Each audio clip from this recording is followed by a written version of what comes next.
कपड़ा होता है, कपड़ा। एक थान से कपड़ा ले लीजिए, कितना बोलो? 10 मीटर या 5 मीटर, अगर पैसे कम हो तो 10 मीटर ले लीजिए। और वो 10 मीटर कपड़े के 2 टुकड़े कर लें। कितने करेंगे बोलो? 2 टुकड़े। दोनों का थान एक ही, कलर भी एक, कीमत भी एक, दोनों एक ही दुकान से। बैठ जाओ भाई साहब। अच्छा, मुझसे मिलने आ रहा हो या कहीं और जा रहा हो? अच्छा, जल्दी आ जाइए, अब बैठक उठक नहीं चलेगी। आप कहाँ जा रहे हो? नहीं बैठ रहा, दूसरे क्यों दूसरे कुर्सी घेर रहा हो यार? दूसरे का माल पे अवसर।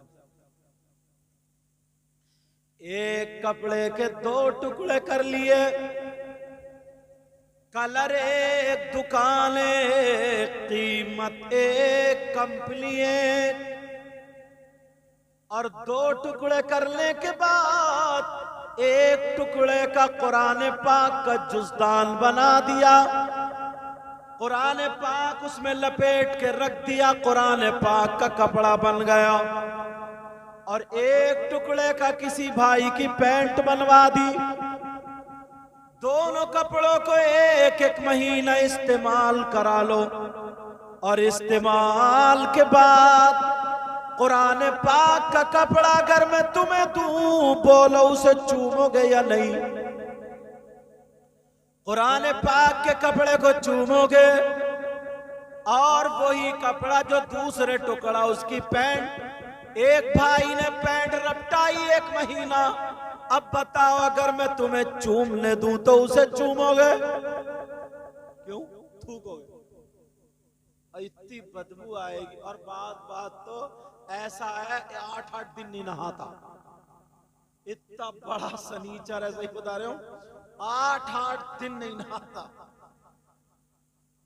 और जलसे में आके कहता सबसे बड़ा गुलाम नबी मैं ही हूं, कूद कूद के नारा लगाएगा। अगर बराबर से निकल जाए तो बदबू आए। तुमने देखा नहीं है कुछ नौजवान जूते नहीं उतारते, क्यों? उनके मोजों से इतनी बदबू आती है जैसे बिल्कुल लैट्रीन। अच्छा बोलो है कि नहीं? बोल क्यों रहा? तुम्हारी बातें थोड़ी चल रही है, और अगर तुम पहने तो तुम्हारी चल रही है। इसी वजह से 5 वक्त वुजू बनाने के लिए कहा था कि बदबू भाग जाए। प्यारे अब जरा बताओ, एक कपड़े को तुम चूम रहे हो और एक को थूक रहे हो, कहां का इंसाफ? दोनों कपड़े एक ही थान के थे, दोनों कपड़े एक ही कलर के थे, दोनों कपड़ों की कीमत एक थी, लेकिन एक को चूम रहे हो कि थूक रहे, क्यों? तो अब मुफ्ती साहब से पूछने की जरूरत नहीं पड़ेगी, हर एक जवाब दे देगा। इसके अंदर कुरान पाक रखा हुआ था, ये कुरान पाक से टच हो गया, ये कुरान पाक का जुज़दान है। तो अब ये हमारे दिल का सुकून और सर का ताज हो गया। बोलो है कि नहीं? और का इसको निस्बत कोई ऐसी नहीं है, तो फिर इसको नहीं चूम रहे, मुझे क्या ले दिया जाए? ये बच्चा जिसका नाम वारिस अली है, ये गुलाम वारिस है, अभी तक ये रोडों पे खेलता था, अभी तक ये मैदान में खेलता था, अभी तक ये गलियों में खेलता था, अभी तक ये किसी का बेटा था, मगर अब इसके सीने में कुरान आ गया तो ये कुरान का जुज़दान बन गया, कुरान की पेटी बन गया, कुरान की रहल बन गया। जब हम उस कपड़े को चूम सकते हैं तो हाफिज कुरान को मोहब्बत से सीने से लगा सकते हैं। और कितने लोग हैं यार, ये जलन हसद ना इतनी बुरी चीज है, और इसमें तो कई मौलवी भी जल जल के काले हो गए। सही बता, तुम में ही नहीं है, मौलवियों में भी बहुत हसद है। अल्लाह माफ फरमाए, सही बता रहा हूं मैं। नबी ने फरमाया एक मर्तबा आका क्या फरमाते, ला यजतमिउ फी जौफिल अब्दी अल ईमान वल हसद। नबी फरमाते बंदे के दिल में एक वक्त में दो चीजें जमा नहीं हो सकती, एक ईमान और एक हसद। ईमान और हसद क्या? आका फरमाते ही अल्लाह,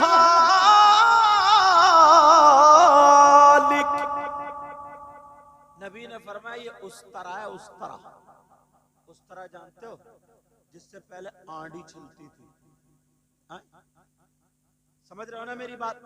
जिससे पहले बाल उतारे जाते, पहले उस तरह होते थे रेत से या चमड़े का कुछ होता था उससे तेज। अब तो तरीके की मशीनें हैं, अब तो पता ही उल्टी भी चलवा रहे हैं, खाल पे उल्टी भी एक भी जड़ दिखाई दे ना जाए बाल की।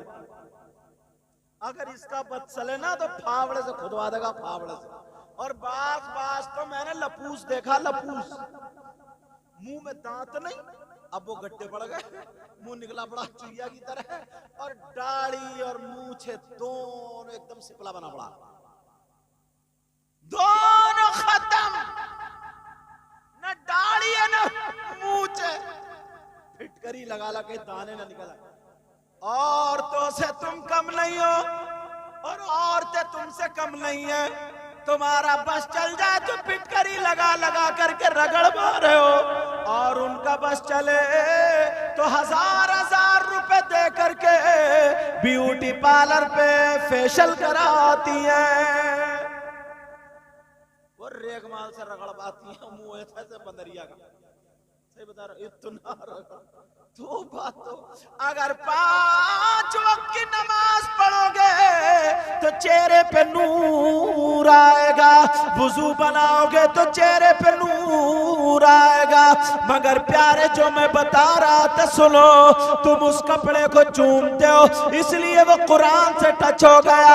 ये हाफिज कुरान वारिस अली ने कुरान हिफ्ज किया, कितनी मर्तबा इनका हाथ टच हुआ, कितनी मर्तबा इनकी नजरें टच हुई, कितनी मर्तबा इनकी ज़बान टच हुई। इनके सीने में कुरान है। अब ये पहले की तरह बच्चा नहीं है, चाहे वो अमीर का हो, गरीब का हो, किसी भी बरादरी का हो। हमें ये देखना है कि ये हाफिज कुरान है। और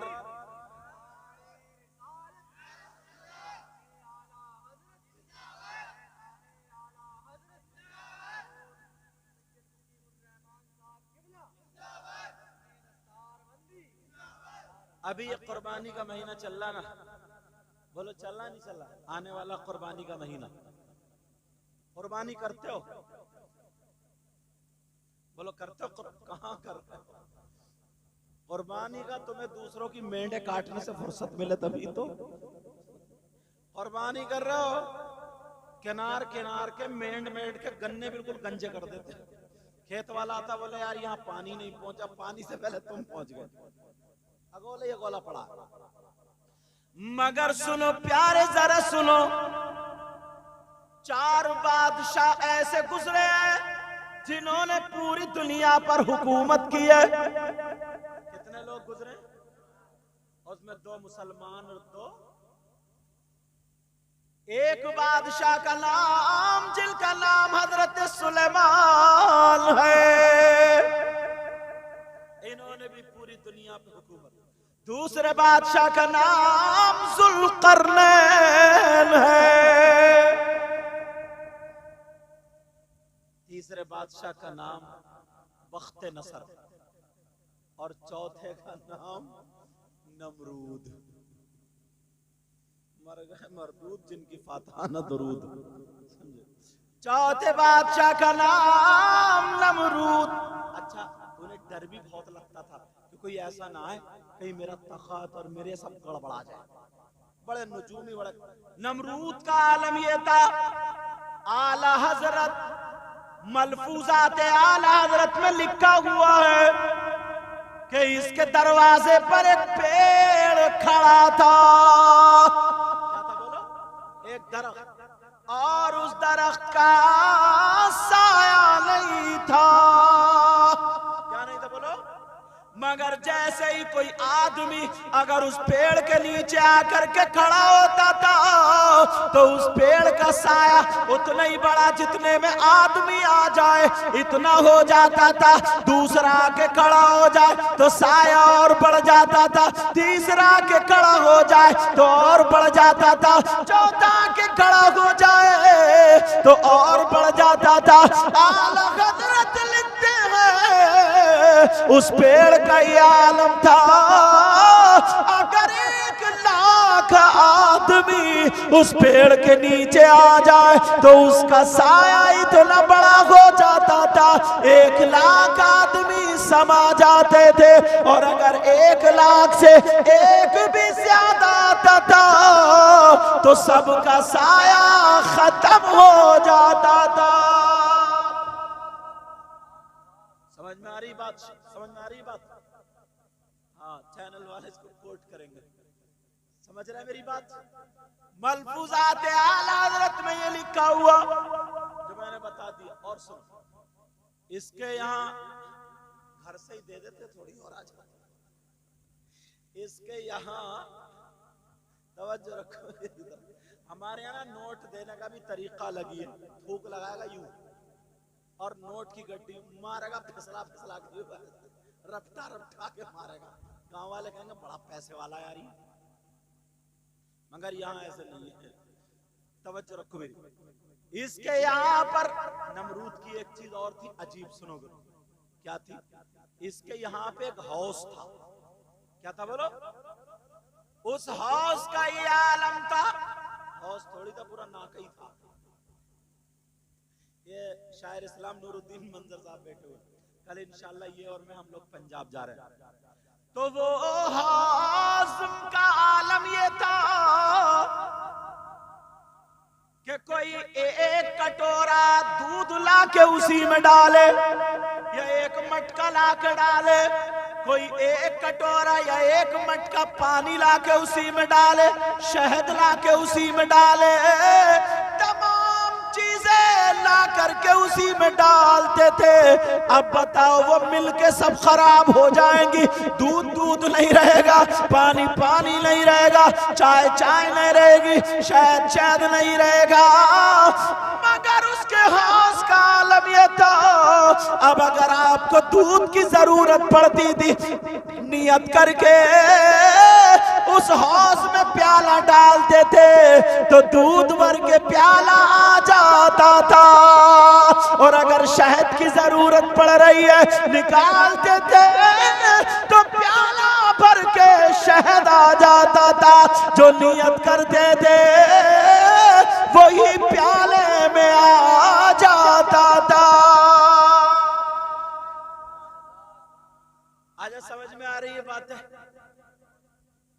हाँ चलो ठीक है, जैसे चला। समझ में आ रही बात है? बोलो। होश में और जोश में दोनों सुनना चाह रहे हो तो फिर हाथ उठाओ। कौन कौन सुनना नहीं चाह रहा? अब तो रख लो। अच्छा आप तो आप मैक वालों ने भी उठा दिया। यही सबसे पहले सोच रहे हम ही सुनना नहीं चाह रहे, जल्दी मैक छूट और जाए। और अच्छा कारी जहीर साहब ने भी उठा दिया। बुलाया क्यों है फिर इन्होंने? मेरा मतलब ये था तुम्हें होश में लाना था थोड़ा। कहीं ऐसा तो नहीं है खाली जोश में ही चल रहे हो? अल्लाह के बंदो पूरी बात सुनोगे तभी तो हाथ उठाओगे, या पूरी बात सुनोगे तभी तो सुभान अल्लाह अल्हम्दुलिल्लाह कहोगे। मगर ये भी तुम्हारी गलती नहीं, ये भी हम जैसे मौलाना और नाजिमों की गलती है। तुम्हें हाथ उठवा उठवा के सेल्फ स्टार्ट कर दिया। कहेंगे उठा, एक हाथ इधर से एक इधर से उठा, टुकड़े करके रख दिए कि एक उनके नाम पे उठाओ, एक उनके नाम। अल्लाह ने अगर आधा दिया तो आधा उठाओ, पूरा दिया तो पूरा उठाओ। समझे? ऐसे उठाओ वैसे तुम्हें उठवाते उठवाते अब तुम सोचते समझते नहीं, सेल्फ स्टार्ट कर दिया। ये भी हमारी गलती है, मगर इसलिए बता रहा हूं। समझ में आ रही है बात? पूरी सुनो उसके बाद रिजल्ट। हाँ बेटा गर्मी नहीं लग रही? ठीक है अल्हम्दुलिल्लाह। समझ में आ रही बात? तो कौन सा हाउस था? अब ये रात को सोया ना तो डर तो लगता ही था इसे दुनिया पे इसकी हुकूमत थी। बड़े बड़े नजूमी काहिन ये सब रखता था। एक रात को सोया तो इसने ख्वाब में देखा एक मेंढा आया और मेंढे ने अपने सींगों से ना मेरे तख्त को उठा के पटक दिया और चूरा चूरा कर दिया। जो उसका तख्त था आंख खुल गई। अब ये डर गया। इसने ख्वाब की ताबीर बताने वालों को बुलाया और बुलाने के बाद पूछा मेरे इस ख्वाब की ताबीर बता दो। नजूमियों ने काहिनों ने देखा और बताया, ताबीर का इल्म रखने वालों ने बताया इस साल तुम्हारी बादशाहत में एक बच्चा ऐसा पैदा होगा, ऐसा पैदा होगा जिससे तुम्हारी बादशाहत खत्म हो जाएगी।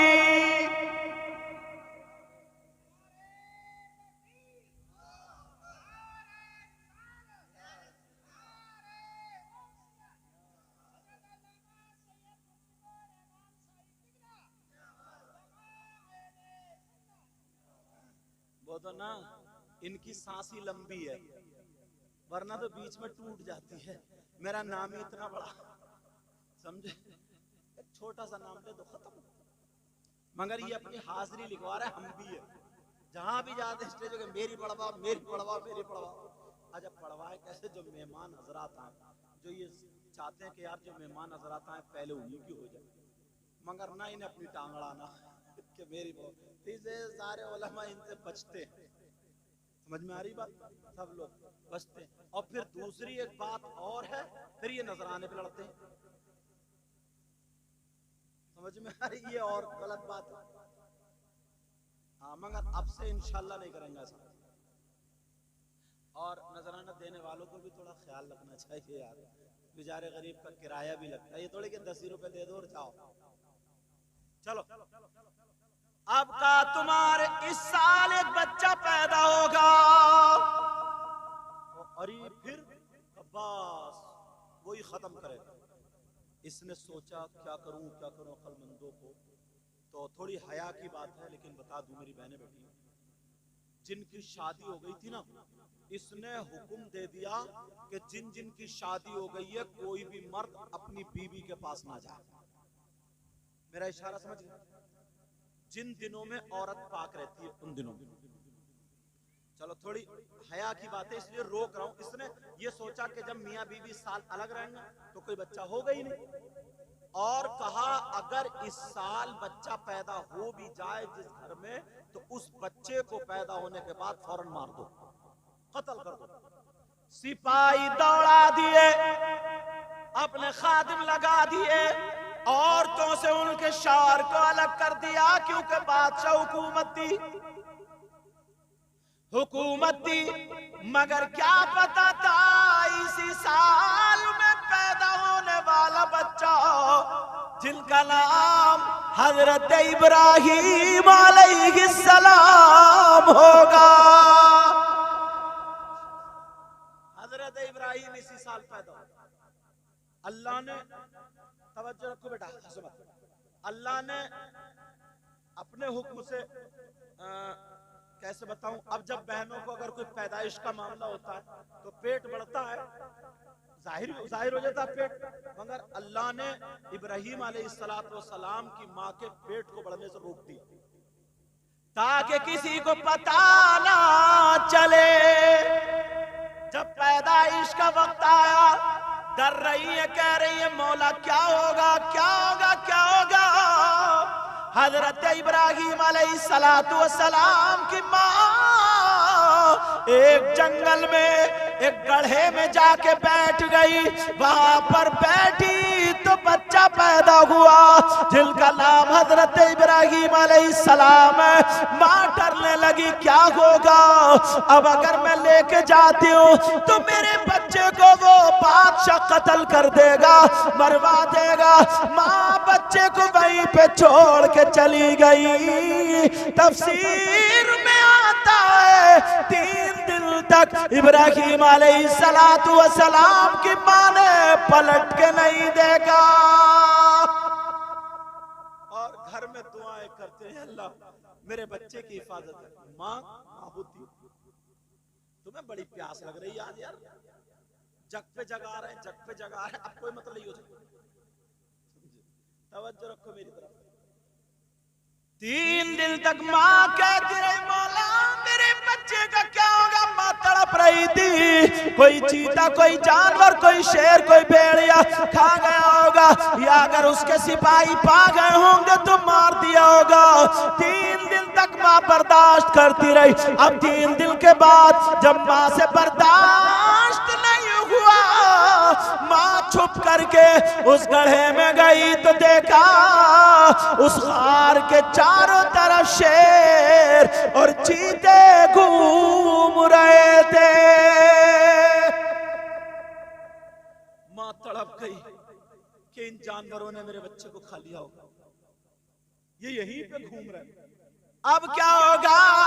मगर मां जैसे ही मां को देखा, उन जानवरों ने वो जानवर थोड़े एक तरफ हो गए। मां को मौका मिला, गड्ढे में जाकर के देखा तो यही खूबसूरत बच्चा जिसका नाम हजरत इब्राहिम है, अपना अंगूठा पी रहे थे। तुमने अक्सर बच्चे देखे होंगे, बचपन में खुद ब खुद उनकी मुट्ठी मुंह में चली जाती है, तुमने देखा होगा अक्सर बच्चे छोटे छोटे। अभी ये एक भाई अपने भांजे को पता नहीं किसको दम कराने लगा, मैंने हाथ रहा, मेरा हाथ पकड़ के अपने मुंह में लेके जा रहा है। अल्लाह अल्लाह जरा गौर करो, तवज्जो करो। हजरत इब्राहिम अलैहिस्सलाम, बाज लोग लिखते हैं कि 17 महीने उसी गार में रहे, और तफसीर में आता 11 साल का भी, 13 साल का भी और 17 साल का। इतनी मैंने पढ़ी, और भी हो सकती। 17 साल की उम्र समझो, आखिरी वाली बता रहा हूं, 17 साल उसी गार में रहे। उसके बाद इब्राहिम अलैहिस्सलाम बाहर आ गए। अल्लाह ने उनको इतनी जसामत दे दी, इतना बड़ा लगता ही नहीं था कि 17 साल का बच्चा है। लोगों ने पहचाना ही नहीं कि इनकी उम्र तो ज्यादा है। उस वक्त में, उस दौर में लोग चांद, सितारे और सूरज को पूजते थे। किसको पूजते थे बोलो? चांद, सितारे और सूरज। आए निकल गए, कहा ये बताओ तुम्हारा रब कौन है? मैं अपने रब को जानना चाहता हूं। बताया, बेटा बच्चे तुम नए आए, देखो सितारा है, देखते देखते सितारा भी डूबता है। तो इब्राहिम अलैहिस्सलाम बोले जो डूब जाए वो खुदा नहीं। लोगों ने कहा यार बच्चा तो, चांद आ गया शाम को, कहा देखो ये चांद है, ये खुदा। जब सुबह हुई चांद भी छुप गया, कहा जो डूब जाए खुदा नहीं। सूरज आ गया, कहा ये तो बहुत ताकतवर है। शाम को सूरज भी गुरूब हो गया, कहा जो गुरूब हो जाए, डूब जाए वो खुदा नहीं। मेरा खुदा, मेरा रब है वो जिसको मौत नहीं आती है। अल्लाह फरमाता कुल हुवल्लाहु अहद, ऐ महबूब कह दो अल्लाह एक है, अल्लाहु समद, अल्लाह बेनियाज है। लम यलिद वलम यूलद, जिसका ना कोई बाप, जिसका ना कोई बेटा, ना वो किसी का बाप, ना उसका कोई बाप, वो खुदा। अब कहते रहे, तो इनके जो चचा थे ना, उसका नाम आजर था, है नी। इज़ क़ाला लि अबीही आजरा अतत्तखिज़ु असनामन आलिहा, यानी हाफिज़ साहब क्या है? तो उनके जो चचा आजर थे ना, वो बुत बनाते थे और बेचते थे। क्या करते थे? बुत बनाते थे, बेचते थे।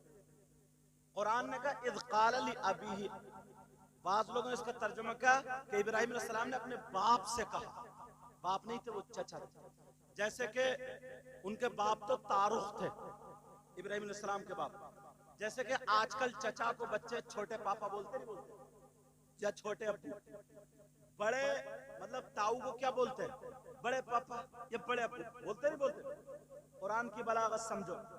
अब जब वो बनाते थे, बेचते थे, इज़ क़ाल लि अबीही या अबती, अल्लाह ताला बरकत दे फरमाए। इज़ क़ाल लि अबीही आज़र, इज़ क़ाल लि अबीही आज़र,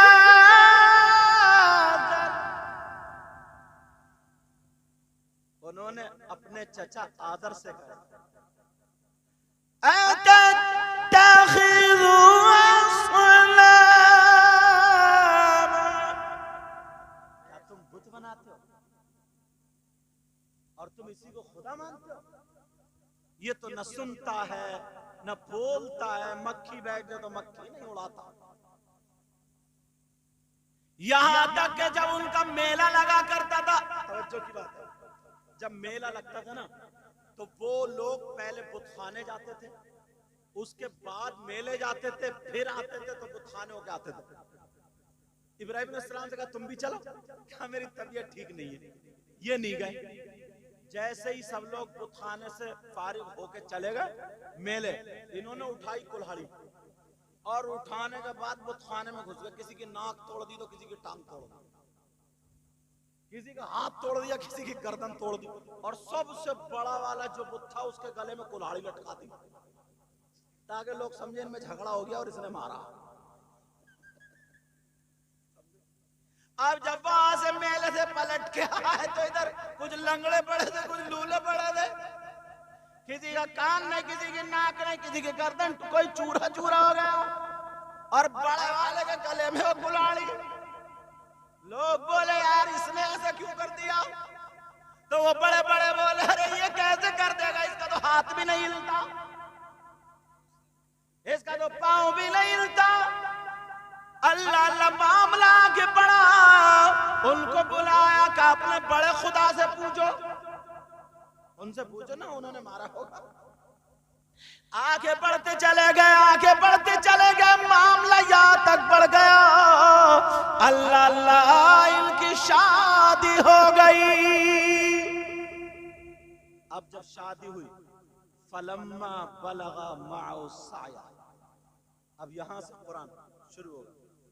जब ये जवान हो गए, इनका बेटा हो गया 7 साल का, जिनका नाम हजरत इस्माइल अलैहिस्सलाम है। कितने साल के? 7 साल। एक रिवायत में 8 का भी जिक्र है, मगर मैंने जो 7 का और 8 का पढ़ा वो बता दिया।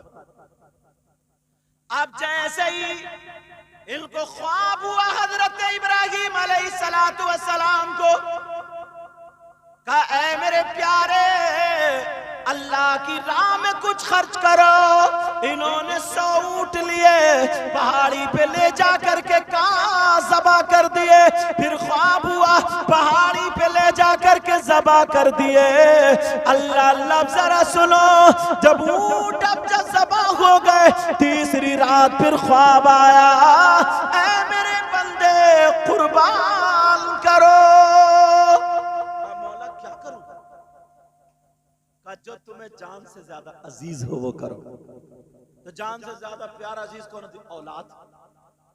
आज इनके बच्चे हाफिज कुरान बने। तुम्हारे अब्बा क्या नाम बेटा? तौहीद हसन। कितने खुश हो हैं? कौन से वाले? अरे माशाल्लाह, वो भी तो जुलमिया बने बैठे हैं। अल्लाह बरकत है फरमाए, समझे? सही बात।